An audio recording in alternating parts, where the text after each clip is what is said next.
Hey guys, Did the Awesome here to give you a very, very, very awesome video. Now, if you guys didn't know, if you don't play DX2, this is just a note for people that don't play it. For people that do play it, everyone knows what this is about. If you been on the game recently and or starting out, they added a thing called factions to it, and there was a recent event where factions had to do a whole bunch of damage to the gatekeepers. This was, I think, was a 2 to 3 week event, and based on how you did, you got a lot of rewards.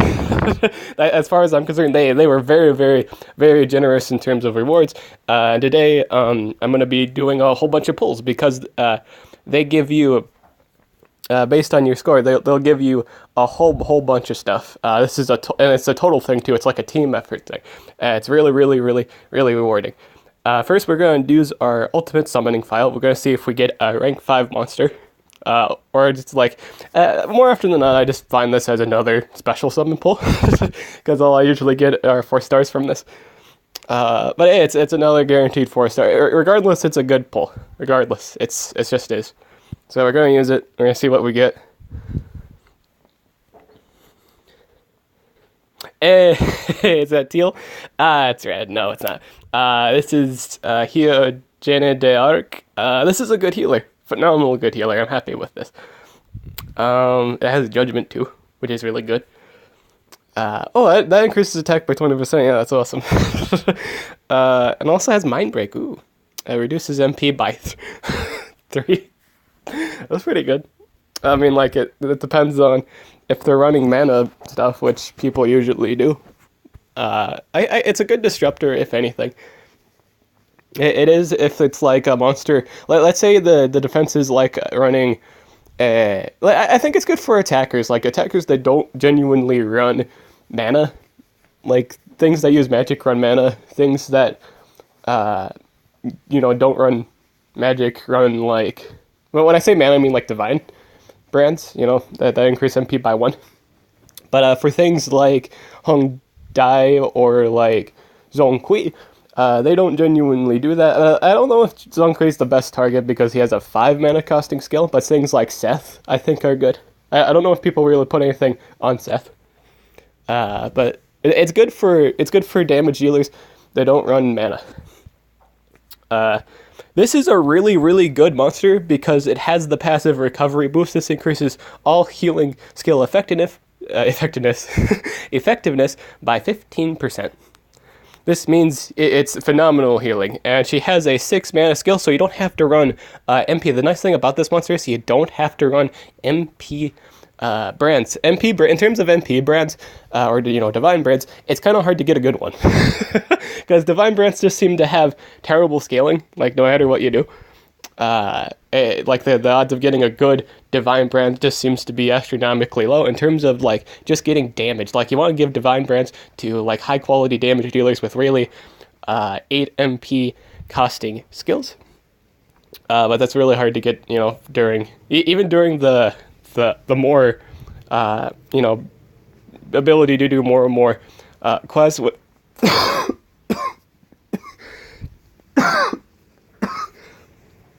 sorry for the cough there. But this is really good. In short, this heals for a lot, and it gives your the person you use it on MP. This is really, really good. She's such a good healer. Like, it's the best healer in the game as far as I'm concerned. It's a 4-star too. It's only a 4-star monster, and she's the best healer because she also gives MP with it. That's so good. It gives you so many options. I would actually run her. I think I would actually run her MP for a couple of reasons. One, I can do Orly and Prayer turn 1. So that means I can give it to like an Alice so she can do die for me. Like if I put her like before Alice in terms of the turn order, then die from me right away. I don't have to wait for it. That's actually pretty critical. Like it's phenomenal critical in terms of turn order because then I could do the soul skip deal. It's just good for strats and all that stuff. This is a very, very, very good skill, and it has a high base power to begin with. That's also boosted by recovery boost. Very, very good. I'm actually really happy with that pull. Even though it's not like an ultimate monster, this is still a good pull. Teal is better because you get Drain Fire, but you can just give it Resist Fire. I think it's only weak to fire. Yeah, it's only weak to fire. You can give it the resistance. And or just run Makara Shift on your comps. I don't think it matters too much. Yeah, I don't think it matters too much. Because for the most parts, when you do run monsters, it's all comp based. Like, let's say you're running like, I don't know. Let's say you're running Fenrir, who always runs Makara Shift. I see it pointless to run really any resistance on a team where you're running Makara Shift. It's just kind of pointless. And even though, like, let's say you're fighting, let's say the enemy brings like a monster that has like, you know, let's say Fire Pierce, right? Even if you bring like an Alita and do like Makara Shift, or not Makara Shift, Makarakan, you know, it's the repel all magic damage, what have you. That still goes through. You'd have to run something that actually has repel fire in order for that passive to work. It doesn't count for Makara Shift. It does not count for that. Yeah, this is a really good healer. It's really, really good. For most PvP fights, you start out with like 5 MP if you're not running Divines. And it also depends on the monster too. And or if you level up certain skills that give you more MP. That's just how it is. It could matter, it could not matter. But yeah, that's why I would probably run the Divine Brands just initially, because I want that priority. I want to be able to do it right away.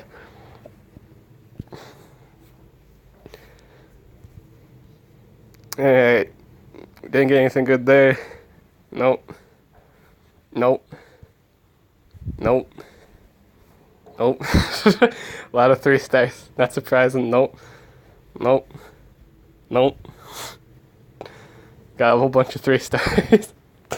So these were results from the 8 pulls that, the 8, you know, common pulls, the special.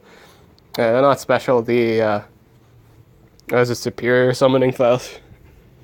Counter is nice, but I think you can get better stuff on it. But essentially I didn't get anything good. All the basic pulls were garbage. Now we're going to see the 4 summon pulls. Okay, so there's one in particular demon I want from this. And I think it's like Hellrider. What Hellrider does is he gives everyone on the team guaranteed crit. So if you have monsters with, you know, physical peers, it's pretty busted, like astronomically busted. There's a specific demon that when you crit, you actually gain physical pierce, I believe. So it's just dumb. So that's the one monster I want from this. Out of all the pulls that I could get, that's the one I want. So let's see if we get it. So these are all guaranteed 4s. We're not getting any 5 stars from this. Alright, so the first one we get is Jikoten, which isn't actually all that good. I would probably just pass on the skill than anything else. That's kind of what I would do. Increase MP recovery. Does it guarantee it? No, it doesn't. Dang. Okay, we got Deadly Curse. 30% damage to all enemies. So this is more so a damage reliant. I actually made a purple one of these because it gets Endear. I'd have to run... Oh, it doesn't even have an AoE either. It doesn't have an AoE, so I'd have to run this with... What I'd have to do, I'd have to go the extra mile and run it with, because it already gets the increased damage dealt by cursed enemies by 50%. It already does that passively, but now it has Deadly Curse, so you do more damage. You do like, dude, you do 45% more damage. If you have like a strong Almighty skill, this hurts a lot to people that are cursed, but it only works if the enemy is cursed, and he doesn't actually have built-in curse. That's bothersome. Like, he doesn't do it naturally. Even when you do, like, even for the awakening skills, he doesn't have AoE curse. You have to kind of beg a Wakanda for it. We got a Sandalphon, not the most impressive pull too. You can make this easily. This is one of the easiest 4 stars to make. I also hate this version. A lot of people say red's better than yellow. Yeah, I don't like elemental based AoEs. Oh, cool. We got an Odin for the last one, which is pretty neato. I'd probably just use it as the ice resist. I think I have something that would want that Or I think I can use this as a fusion material, actually, because I think Odin's a recipe for the, whatchamacallit, the Baragon or something. I can't remember. So in terms of all my 4-star pulls, I don't think they're any good. Because one, I already have a max out Sindalphon. It's yellow. I think it's better. I don't like elemental based AoEs. There's a problem with them. Simply due to the fact, well, one, if you're not running Fire Amp, or the specific Elemental Amp, plus 25 damage, it's not really worth running, because there's probably a monster on the enemy team that's running an immunity to the AoE. As far as I'm concerned, the Wind is the best one, because not many monsters are actually null or repel Wind. Only specific defenses have that, really. So, and that's that. Yeah, I've never really found elemental-based skills all that good. Almighty's AoEs are better. Like, if you take the time to make a bunch of Elitas and just give that to your magic damage dealers, that's better. Because you can't really repel, it also, you can magic repel, Makara Shift, elemental-based AoE, so you can't do it. You can't do it if one of the monsters have a repel or null to it because you get punished for it, or you can't do it when the enemy has Makara Shift. The nice thing about Almighty damage, the Almighty counts as, it's a magic damage skill, is it's not affected by Makara Shift and no one really repels or nulls it, at least at the time of recording this video. There's no demon in the game that repels Almighty damage, except, but there is a demon who has a very special Makara Shift that can repel. It's the only one in the game, as far as I'm concerned. It's a monster that uses a skill called 5 Elements. I forgot it's like a dragon. It's a 5-star dragon monster, but it's the only monster in the game that can repel Almighty damage. So it's really, really good. If you get that, congratulations, great defense monster. Almighty damage is just better. Like, if I ever put like a AoE on a Sindalphon, I'd rather run yellow and then run like Megadola. Or some people even run the Megdio, and that does pretty decent damage max rank. Like, if you rank that up all the way, I usually see it do like 500 damage at the very least. But I think if you take the time to get like Alita's skill, like if you just make Alita's, like if you just use your Meg to make Alita's, then you could just pass that on to your damage dealers. It's a base power of 100, so essentially it's the same base power as this, but you can't magic repel it, and it's just better damage overall. I would just take the time to make Elitas, and then pass that on to really, really good magic damage dealers like Alice and like, Prometheus. That's all I would really do with that.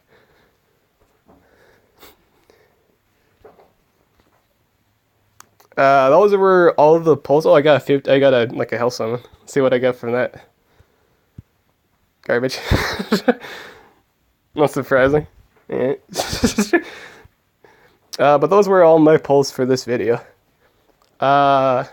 Overall, I was happy with the Jonah Arc pull.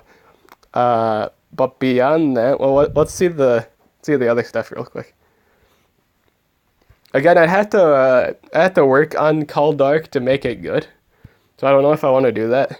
It takes a little bit of investment on my part.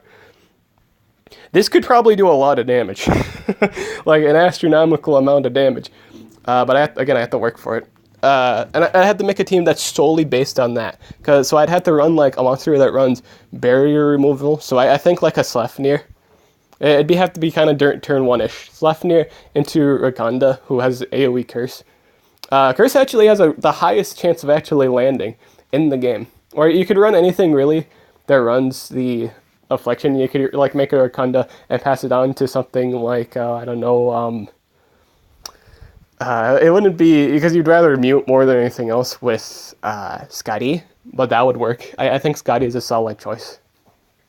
You'd run it with Skadi, and then you would, then you would only really have one pass turn left, so the last monster that moves has to be something that either controls the team or the enemy team, I mean, because you're gonna get hit by magic damage, and odds are you're not running a resist with your Skadi, and it's just gonna be disgusting.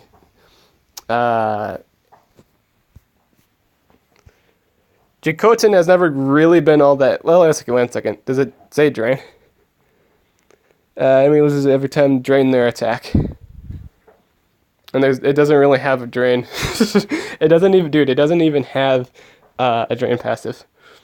I think the only workable monster that this thing has really is with the new Jockey monster, the giant golem thing, or like the giant. I don't think it's a golem. It's like a giant, has a bunch of eyes. That would work with that Homunculus or something like that. Homunculus, or it's a great demon monster. I think this is the only, it would be one of the few viable ones, or anything that really just drains physical damage. That's a guaranteed thing too. If an enemy, attacks a Junkin or whatever the thing, and it has like drain physical damage, it doesn't have physical pierce, then you can rock this passive. But I'm pretty sure people would just prioritize this anyway. It would just have to be a monster that drains this, either the elemental based attack or the physical damaging skill. Again, the problem with that is the AI really doesn't really go for. I don't think the AI goes for it if the enemy can. If anyone on your team repels it. I don't think I've ever seen that before. But that's about it. In terms of my knowledge. Null fire is. This thing has like 2 nulls, specifically the wind and fire. But the problem is with that, all of the demons in the game just seem to have, like the specific demons they use, force. If it's not Urgunda, it's probably the 5-star monster that has Force Pierce, so it's just kind of garbage. Like, it doesn't matter if you have resist Force. Maybe, like, to prevent the extra turn, but that's the extent of that. You're still gonna get, like, pierce damage. You're still gonna get hurt by the wind damage. This guy doesn't even have that high of a magic stat to begin with. I think I'm just gonna use this to pass on life drain, really, to a magic damage dealer. It doesn't even cost that much to actually pass, so I might use it on something. It doesn't seem too bad of a skill. It's also almighty damage, you also gotta consider that. So it hits about as hard as, a basic damage skill. I don't think it would be not worth my time to do it. It's worth looking into. But yeah, that's about it for this video. Overall, it's alright. I'm okay, I can use some of this stuff to pass. I can even make if there's a 4-star that uses Sandalphon and I need it red, bam, I'll use this. If there's anything I need that requires Odin, bam, I'll use it as fodder. And or give it ice resist, whatever have you. I already made an Odin, so I don't really care about it. All too much. I made my own Odin from scratch. Another thing too is I don't really use Odin too much anymore ever since I got a Hung D, because it has physical pierce and I don't have to worry about it. But I'm not saying Odin's bad. I'm just saying I have something that does pretty much the same thing, with an even powerful skill. Like he has one of the best. Odin has one of the best AOE's in the game. It's a 145 power skill that has a 30% chance to crit, which is awesome. If you take the time to rank this up and you don't have Hung D, I think it's worth ranking up. I think this is a good 4-star monster. It does an astronomical amount of damage. Plus 15% to all damage. I think it's worth investing in. I think it's a good monster. In terms of a 4-star demon. But I have something that essentially does the same thing, and it has more stuff, and it does physical pierce, and I don't have to worry about resistances or repel at all. So that's just the thing with that. But that's about it for this full video. Thanks for watching. I'm Dib the Awesome. I'll catch you guys later.